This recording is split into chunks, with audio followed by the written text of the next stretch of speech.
For Bodies of Culture through Levitt Pavilion, this is Bruce Trujillo with Third Iris, an exploration of creative practice, process, and flow, talking with artists about their work and how it relates to innovation, revolution, intuition, and surrender. Beginning our episode with a deep breath in and an exhale out, setting space for curiosity, focus, and joy. Today's guest is so many things: a violinist, mandolin player, DJ, immersive performer, singer, and movement artist, described as musical oxygen with the ability to breathe air into her storytelling. ANALUNA creates worlds within her arts. Anna, thank you so much for joining Third Iris. Thank you for having me. I'm so excited. Me too. I'm excited to hear a lot about specifically your tools and kind of how well acquainted you are with everything, and we'll get into that. But first, I want to hear more about what you consider inspiration for your work and how that translates into your playing. Yeah, I'm inspired by so many things. One of the things I get asked about a lot is what genres I'm into, and my answer to that is always everything. I listen to any kind of artist. I'm really inspired specifically by nature and what I call soundscapes. So just creating kind of like these big beds of sound and immersive sound that kind of feel like, to me, like a hug or like an embrace. Just exploring genres and really being kind of versatile as an artist. I'm just inspired by so many things. It's kind of hard to pinpoint one. As somebody who also loves so many different genres and sounds, I always say, like, punk rock is my home base. Like, that's always where I go back. Is there a genre or a couple of artists that are kind of your home base where it's like, oh, I can always go back to that and feel just as excited about it as I did the first time I heard it? Yeah, I love melodic house. Rufus du Sol, for example, they create such like beds of sound, and I just feel like that's something I can put on and it just calms my nervous system immediately. I was classically trained, so of course there's always a little bit of going back to that classical background that I have. I would say those two things like kind of married are what I love the most. I'm kind of excited to talk about, just very briefly, just like classical training and classical, because nobody talks about it within like this context, but you know, that is what you're trained in. Do you have a favorite composer or type of classical genre that is like, yeah, I F with that? Yeah, I loved the Impressionists when I was in school. So Ravel, Debussy, especially the French Impressionists. Yeah, I grew up playing classical music until I was about 23 years old, really. So it really was a big part of my upbringing and mostly what I was doing. It's what I thought I was going to do for the rest of my life. So it's been an interesting transition for sure. Super foundational. Yes. I love that. What is your relationship to innovation within creating movement and then adding in different components, we'll say movement, within your performances? I always grew up dancing a little bit. So I did a little bit of ballet. My mom put me in some theater too. So I would classify theater as movement as well. It's a different form of movement, but acting. I also was a flamenco dancer for a little bit. I lived in Spain. So movement was always something I really, really loved. And then a few years ago, I discovered pole dance and started mixing that in with violin and with live music. And I just think it's such an integral part of who musicians are, but they don't really explore it. I know I love watching bands where there's a lot of movement and people just look interesting on stage, and I think that visual aspect is just as important sometimes as what someone sounds like. So it's just been really interesting to explore that. I think it seems obvious to folks that art and movement go hand in hand, but there are folks who are very strictly musicians, very strictly dancers or fine artists, whatever it is. You have the foundation for it, being in dance, learning violin as a young person, but those operate in different parts of the brain sometimes and different parts of the body. So talk about how you utilize your body within that, and like, oh, that sound makes me want to do this with my body. And especially with an instrument like a violin or a mando, where your hands are attached to where they need to be.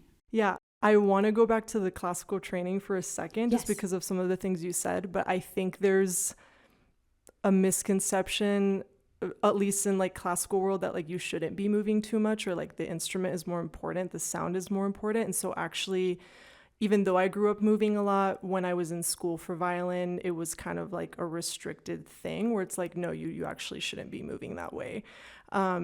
So I think, yeah, the movement is so fundamental to who we are, but I think in a lot of different genres and just across, especially people who are trained formally, there's a little bit of you need to be really good at this one thing, and so you shouldn't be exploring all of these other facets. So that's been really interesting to me. There's still a lot of classical players that make fun or light of folks who maybe play violin and are doing movement or like other things. So like Lindsay Sterling, for example, that was always an artist when I was classically trained that was the butt of jokes, but like she's someone I respect so highly because she does focus on not just that musicality, but that visual element as well, which I find really important. I just think it's who we are. We as human beings move and make music and sing and play, and I just think it's all one thing, but sometimes it's become very separate to people. So one of my goals is to make that a unified front again. It seems like I used to play the clarinet, I play the bass now, and there's like certain movements that just come natural and intuitively to you. So when you're blending these things at this point, when you're blending pole, when you're blending these other types of forms that maybe you wouldn't associate a violin with, does that come through intuitively at this point? Like, oh yeah, and I can flow it in. I think some of it is intuitive. I think some of it has had to be practiced. There were certain things, like I did a show maybe a year and a half ago where, for example, I was being lifted playing and I'm like, okay, I need to practice how my core feels when I'm doing this. You know, there are certain ways that my body is going to need to move to make this work. So that's been really, really interesting because obviously it's still a violin. You're still having to hold it up here and play it like this. And I think part of it was always intuitive. I was known for like being someone who moved a lot when I played since I was little. But then part of it, I think, especially on stage and when it's shows that are being set up is, you know, I have to practice like, oh, okay, if I'm going to do this movement, is that going to work? I'm amplified a lot of the time too. So sometimes you have to make sure that however you're moving isn't going to affect, you know, like, oh, I'm not going to hit my instrument and like that's going to come across through the speaker. So I think it's a fine balance for sure. How often do you trust, I mean, I would assume when you were like, I'm going to try a pole with this, did you kind of doubt that at first? Like, no, that's a crazy idea, I can't do that. Or were you just like full send? I was like full send, honestly.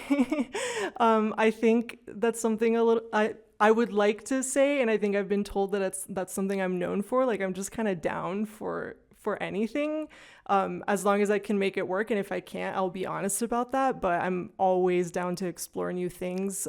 I was recently asked to potentially do stage combat for a gig, and they were like, do you have stage combat experience? And I was like, no, but I'm down to learn if it's something that you need from me. So I'm just always really interested in exploring things that, you know, people haven't done before. So that's my little quirk, I guess. I'm so stuck on this poll. I'm so sorry. But I got to know, like, what was kind of your first experimentation with that, with your music, with the violin, where it was like, we'll see if this works. And how did that first kind of interaction go?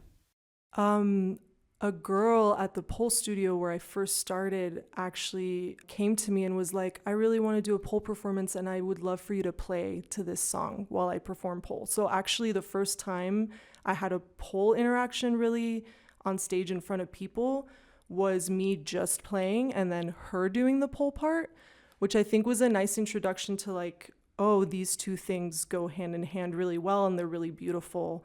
And then after that, I started exploring what would it be like if I was doing both, which is also just kind of my thing. I like to do like two things at once or explore two concepts. And yeah, so my introduction actually was really nice and easy with just accompanying her. And then the more I got into it, I was being asked to do some burlesque and sit in on some cabaret shows. And then I really started blending both.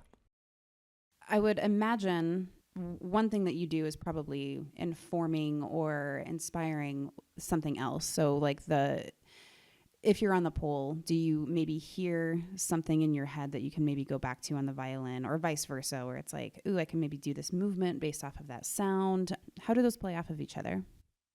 Yeah, I think when I've chosen songs to begin with, when I know I'm performing pole and violin, I like to really think about rhythmic and melodic elements. So like what rhythmic elements are going to look really good on the pole, and then what's going to enable me to then come down and do this really cool melodic thing. So I'm very intentional about song selection for that purpose, just because, especially when you're going back and forth, you just want to make sure that it also seems like pretty seamless to the audience, because it is kind of a funky, weird thing to do, to like be on a pole and then get down and play.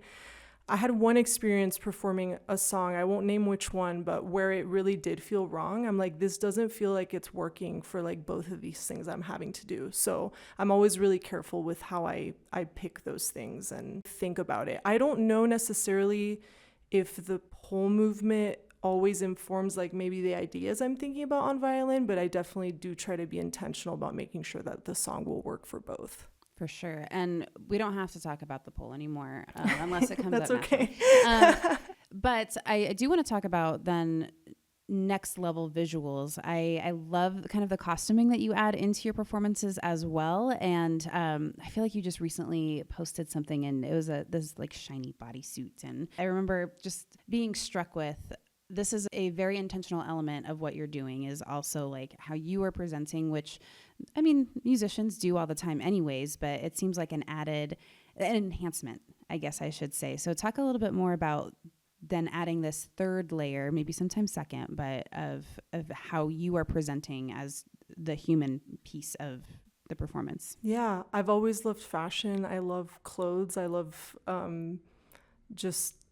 I love visual elements, again, like I said earlier, to performances. But it's actually something that I didn't always do. I think I started doing it maybe 4 or 5 years ago when we were kind of coming out of the pandemic. I started playing with an electric string quartet that was really into those visual things. And I was like, this is kind of cool. And I think it helped me develop kind of my own style. And I have so much fun now picking out my outfits and being like, okay, what is this going to look like on stage? Or it's just something I have a lot of fun with. I think performing with circuses specifically and like cirque style companies has helped me a lot with that too, because they'll always want to dress me in these like big gowns or like these headdresses. Like I have to wear headpieces quite a bit when I work with one company. It's out of Kansas City, Quixotic. They're awesome. And so I think just working with different collaborators and having to wear different things has also informed my own personal style for my own shows, or things where I get to pick my wardrobe. But it's one of my favorite things. So I'm glad that you've noticed that. It's like, because I think it does enhance a performance. Of course, you can go to a classical show and it's, the all black, which I think, that sets the tone. But then walking into a performance where somebody is wearing a headdress or wearing something shiny and bright, like, oh, what is this actually going to be? It's freeing to me. It's a form of expression.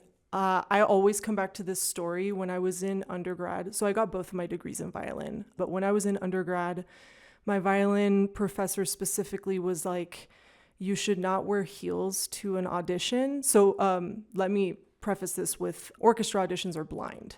So people don't see you behind the screen for the first few rounds when you walk in.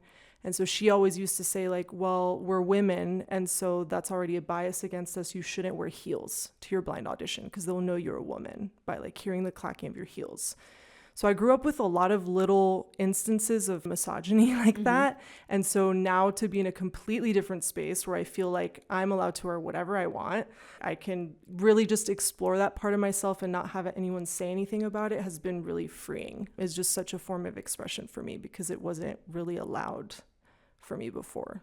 Do you feel like you have a specific style at this point where it's like somebody could walk into a theater, you'd be playing, and they'd be like, oh, that's ANALUNA up there, if they had no clue who was performing that night? I hope I'm moving towards that. I think I'm working towards it. I think still, because some of the things I do are so versatile, there's still like a bit of a difference sometimes with the costuming. But I think, for example, like I wear this high pony curly hair extension thing. I think that's become quite a bit of, if you look at my feed or my performances, oh, okay, she wears like the high pony kind of thing. I love corsets. I love anything that's kind of like minimalistic, ironically, even though it's sometimes with the cirque stuff, it's big. But yeah, I think we're moving towards that, hopefully. Well, I want to talk a little bit about being so well acquainted with your tool, with your instruments, specifically the violin here. I know you play mandolin also, but you've spent, how many years have you been playing at this point? I think I've been playing for about 23 years, 24 maybe. So you know the violin and you know what to expect from it. Tell me a little bit about cultivating that relationship and then being able to create what you want to, as opposed to just, remembering a movement. Yeah, I think it's been such a complicated relationship, honestly, at different times in my life. I think now I feel really like what you're saying. I feel comfortable and I know it, and I can get on my instrument and know that there's certain things that will always work. And I feel comfortable enough going into improv spaces and things like that where I'm like, okay, I'm good. But I think there wasn't always that confidence on the instrument. So actually it's really beautiful to me now to even be able to say, oh, I feel so confident. I'm able to know it well enough that it feels good on stage. But I think it also just comes from years and years and years of spending so much time on the instrument. I started with piano, but then switched to violin shortly after. And I just think it was always an instrument that was just kind of meant for me. It feels really natural to me. I've tried other instruments and it just doesn't quite feel the same. But yeah, it's just a relationship it's like one of my longest relationships in life. So it's been interesting to just see how it fluctuates. I love talking to artists about improv spaces, and you mentioned that because you're having that conversation. And so do you feel like you're able to have a strong voice in that conversation at this point? Talk a little bit more about having those conversations with other people.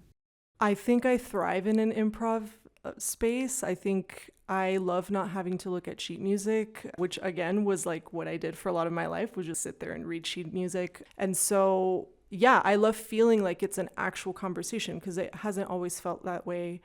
And I played with Off the Cuff recently. And for example, that space where it's just soundscape, random improv, the road's wide open. I thrive in that. I love it. I love not knowing exactly what's going to happen. And also I love not having a plan. I know not everyone is like that, but I think I just, that's what's most exciting to me about music, is just being able to do whatever and know that other people have your back and that it's okay to try new things and kind of explore.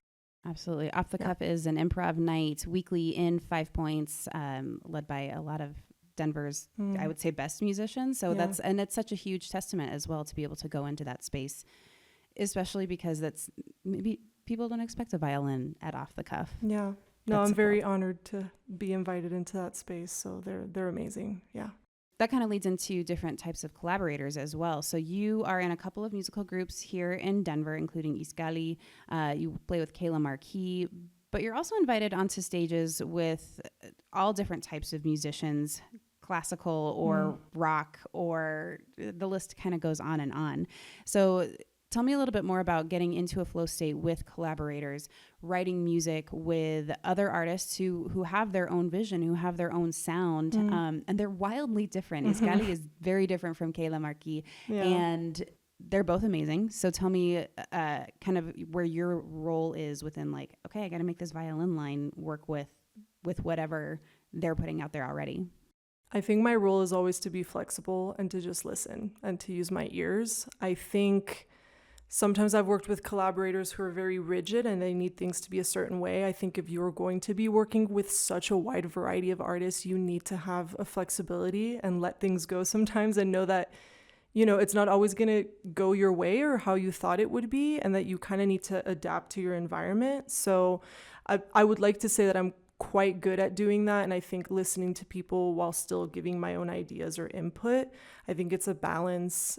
With Iskali, what was really interesting is they had a violin player for a long time. And so I also think going into groups that are open to having you there is what feels really good. I think Josh was so open. He's the other violin player in the band, and he was so open to just having me be there and have my own ideas. And that hasn't always been my experience. Sometimes people just like don't want you there and it's not quite a fit. So I think also testing out different spaces and seeing like where you feel really good about it and, where there's a kind of reciprocal relationship in that. So I think, flexibility is just kind of the name of the game, and like being able to listen and not always have to give your input all the time. And I'm kind of like, when I first joined a group, I'm a fly on the wall. I'm like, how is this dynamic and how is this going to work and how do I fit in? Well, and I would imagine going on stage, you're able to, I mean, you probably sent like the sheet music maybe a couple days in advance. I know some of those gigs are like, you're finding out the day of. Yeah.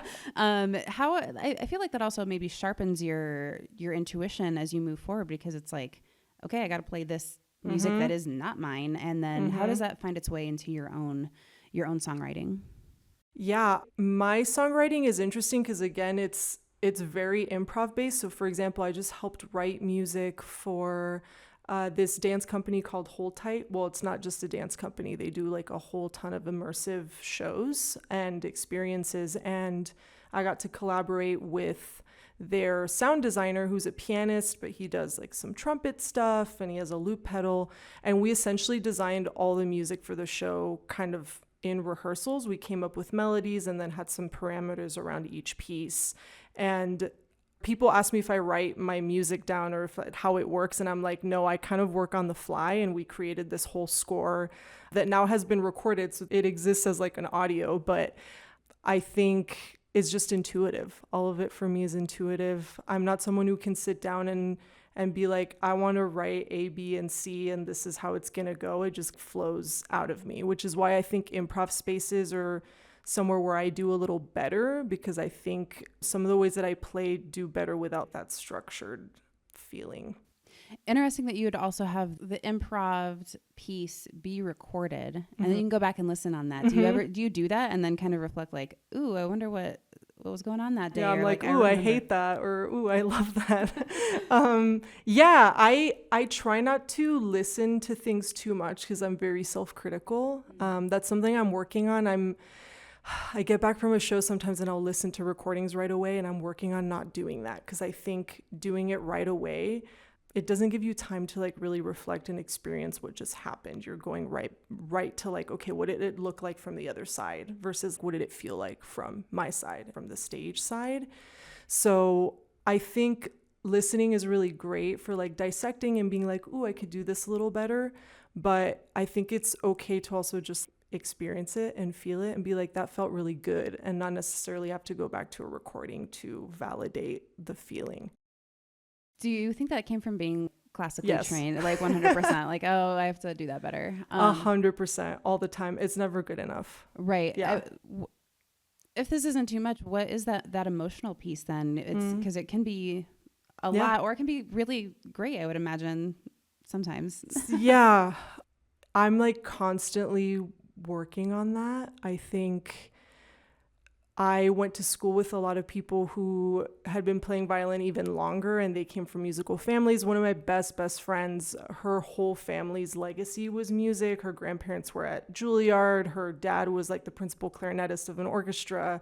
She now plays in a full-time orchestra. That was someone I spent a lot of time with. And so I think I learned a lot from her, but there was also a lot of comparison from teachers and peers, and not just with her, with other players too. But I just grew up in an environment that was very cutthroat, and you were constantly comparing yourself all the time. I was spending like 8 hours a day in a small little room trying to just get better at this instrument, and being frustrated at myself a lot of the time because I didn't sound as good as someone else, or a lot of things were very audition based. So like, oh, I didn't make this audition and like this person did.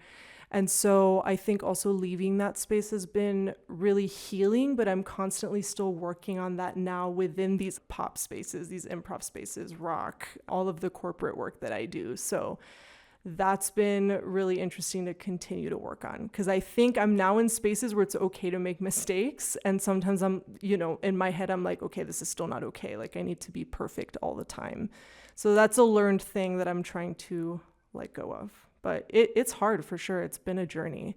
Tell me also about maybe some of the complementary instruments that you get to work with and collaborate with. I mean, working with other stringed instruments like guitar or bass, and kind of like the relationship within that, and those musicians as well. How is that coming out of a classical space into, oh yeah, you do have a string instrument, but it's not a cello. It's not a quartet kind of a thing. Yeah, I love it. I've never really thought about it actually, but I think, yeah, there's so many more new sounds to be explored with those things. And so that's my favorite thing. Honestly, when I'm the only fiddle player, or like when it's only a couple of us or something, that's my favorite, because then I feel like every instrument gets its chance to shine. And yeah, that's been great. That's like one of my favorite parts of it, is working with so many instrumentalists that are so good at what they do, and it just teaches me every day. Is there a genre of music that you haven't collaborated with or worked on that you are maybe interested in? Not really. I feel like I've really gotten to touch on everything. I would say country is something that I've like sort of dabbled in corporate environments, right? Because sometimes there's a fiddle tune or a country tune or something. But that's definitely, country music, bluegrass, those are things I'm not well versed in at all. I don't know if I would say I'm interested in exploring them. I think that's like a very, specific lane that I admire very much, but I don't feel pulled towards it. But I would say that's the one that I definitely haven't explored as well. Or if people ask me like, can you come fiddle at this thing? I'm like, I think I'm not the best person for this job, but that's definitely a genre that like I think sometimes feels a little scary to me. It almost feels classical in the way that it's taught, right? Like you need specific chops, Right. and like there's certain techniques to that. So maybe it feels a little scary. Maybe I need to try dabbling in that Maybe a you little, need to just go into because it feels scary. Right. Yeah. Well, and because you're able to morph and move within different genres and within your own practice, what do you think your role as an artist is in the community and in the world? I think my role is to just show people that the violin can do so many more things than just sit in an orchestra or in a string quartet.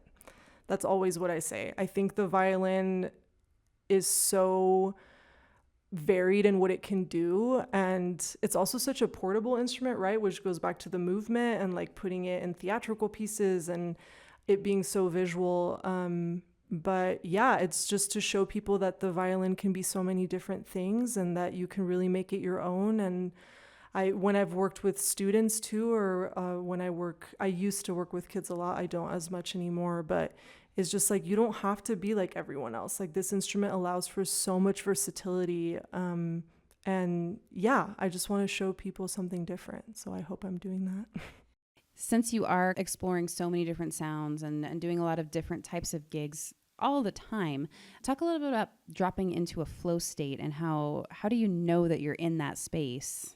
Because you have so many different sounds that you're exploring. It's so hard to explain how I know that I'm in that state. It's like an instant feeling sometimes. I think there's an ease, maybe. There's just an ease to whatever's coming out. I don't even have to think about it. I think when I know I've been in a flow state is when time has gone by really quickly. When it's been an hour and a half and then it's done and I'm like, wait, I had fun the entire time. Usually with groups, it's pretty instant. I'm pretty much, especially in kind of the wedding corporate environment, which I do like sit in with bands quite a bit. Immediately I can tell like, oh, okay, this is gonna flow for me versus not. I can't quite put my finger on why, but it just kind of happens.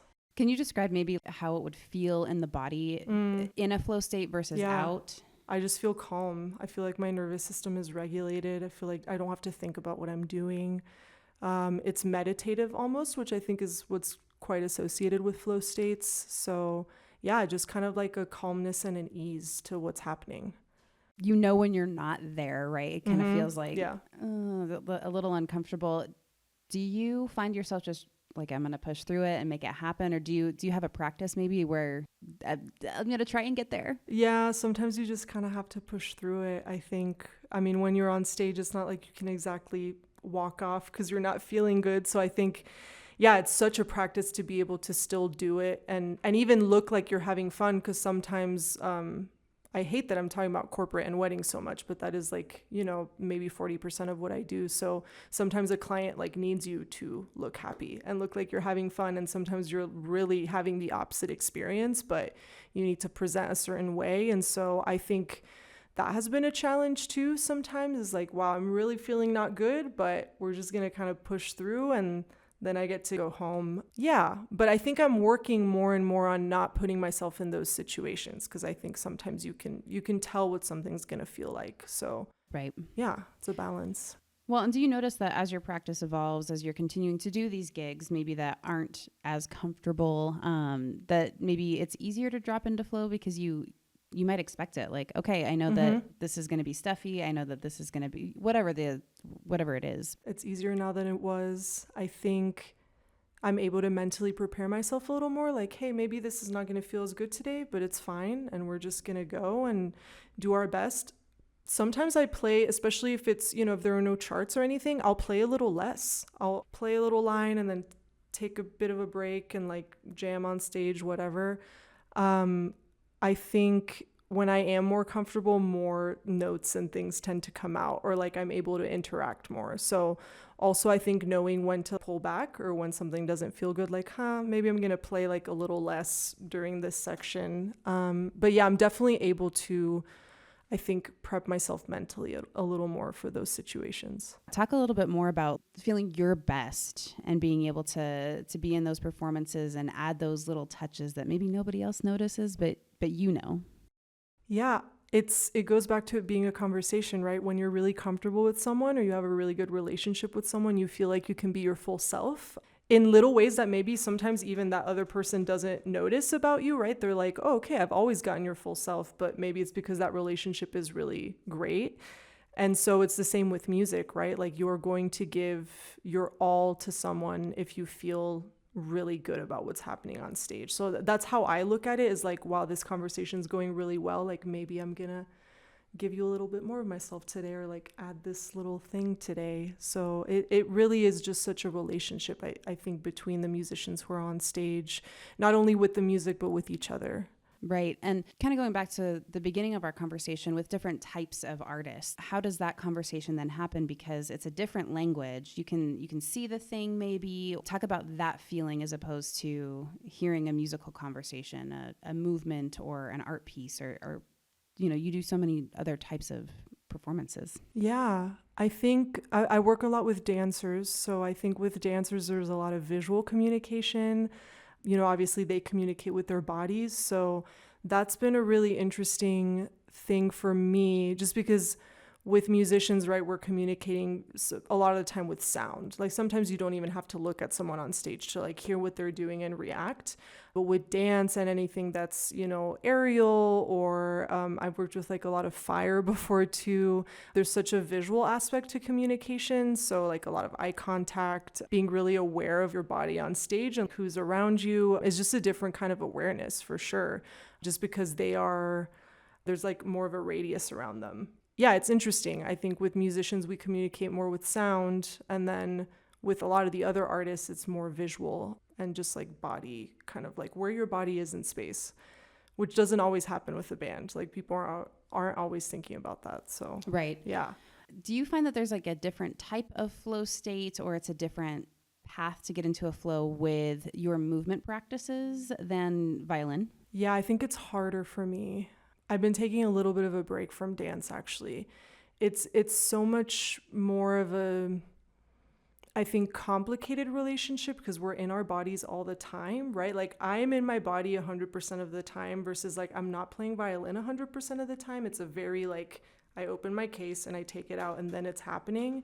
But I think with anything that's a movement practice, it's so related to how you're feeling, really. I mean, not that the violin and music isn't, but I think there's such a direct correlation between like, oh, how is my body feeling today and how am I going to move it?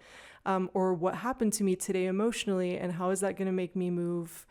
I think with violin, I'm able to kind of compartmentalize some of those things and put them away, and just because I have been doing it so regularly for so much longer, I think movement to me, and that's what makes it so beautiful and healing, but also complicated, is it's so you're in it 100% of the time. We walk around and we get up and we sit and we, even when I talk, like I use my hands so much, like there's just always movement happening. So I think it's always going to be so different day to day. Sometimes your body feels really heavy, and so it's harder to like get into a flow state or feel good about what you're doing. And then there's some days where you're like, I ate really well today and I hydrated a bunch and like I just feel really great about what I'm doing. So I think for me it's harder for sure.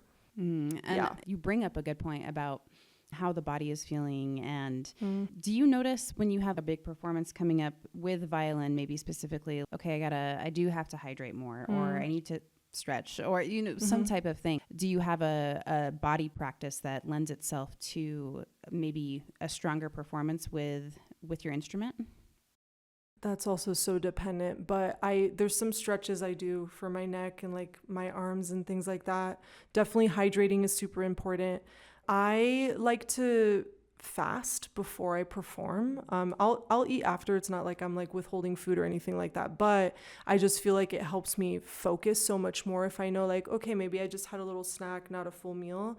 I think that's one of my main practices is just like the fasting, because it helps me. There's just something about it that helps me focus. It's so interesting how the body works, but I do notice, because I don't get, sometimes I'm like, okay, I really do need to eat now because I'm not gonna have the time. So like if I have a full meal and then I play, I'm not gonna play as well. Like there are more mistakes. It's really interesting. I know it's different for everyone, but that's definitely one of my biggest practices. And then I always say that I like to stretch, but sometimes I forget. So we do the best we can. Yeah.